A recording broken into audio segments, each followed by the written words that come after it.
Good day, viewers. Welcome back to Humanism Alive with David Oliverio. That is I. Where the good life, guided by reason, informed by science, and motivated by love. Deconstruction versus reconstruction. Now, there's an ancient quote I love to use.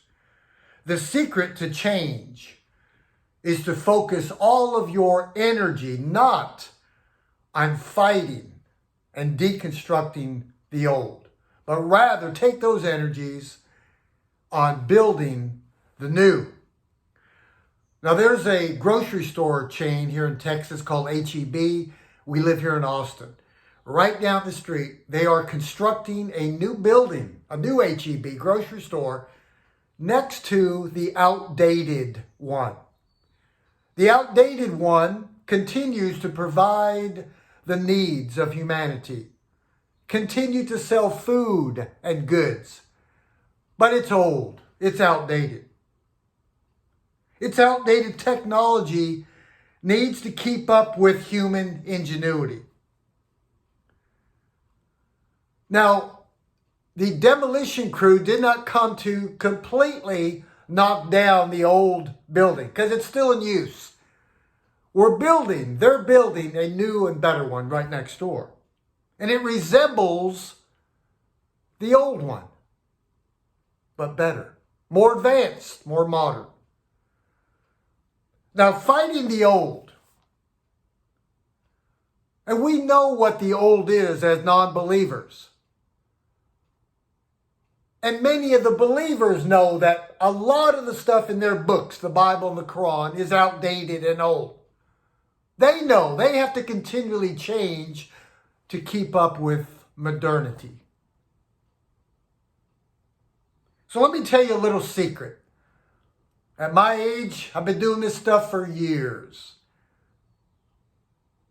When you want to fight and deconstruct the old, and you attack and criticize someone else's belief system, especially belief systems that are built around faith.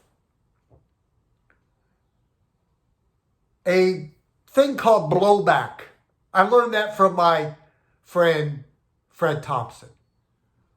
Blowback is when they put up a shield in a wall immediately when you attempt to deconstruct their belief system.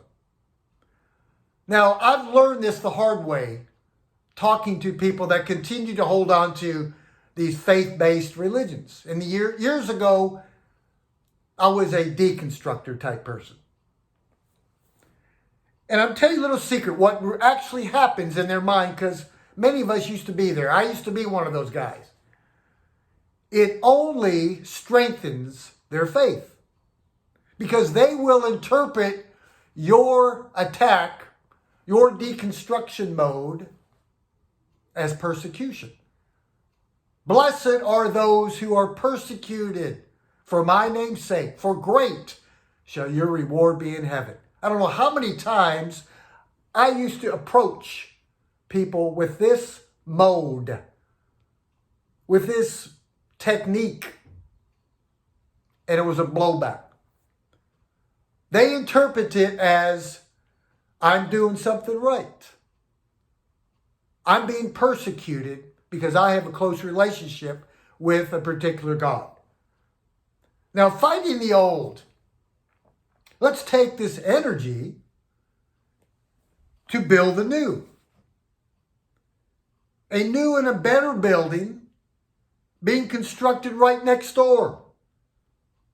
It resembles the old in some ways.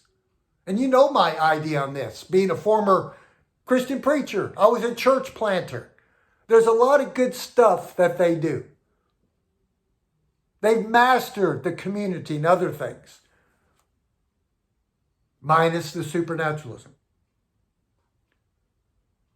But this new building is more advanced, more efficient, more productive. I see change as baby steps. I see slow, incremental change Now, there's two ways to make change. You can do it the French Revolution style. That's with regarding religion, regarding politics, any other thing. You can do the immediate tipping point response, off with the heads, a quick blank slate, wipe it out, and start all new. Or you can do it similar and analogous to evolution. Natural selection, the preservation of favorable individual differences and variations, Darwin called, right, natural selection. The preservation of favorable traits. There are some favorable traits in those church systems that work wonderfully. We as humans love that stuff. We need community. We come together. A force for good, collectivism. Now, I'm a builder. I no longer work in the demolition business. We need more engineers. We need more builders. We need more architects. We have something. Let's take these energies we have, this passion, this vision to make a better world. And let's not put it back on fighting that old system. But let's take what works here, takes what works here in the modern world. We take out the old that doesn't work, we apply the new. We have that system. So let's focus our energies on building the new. Thank you, my friends, for watching. Remember to let the light and the compassion of secular humanism shine. Have a wonderful day.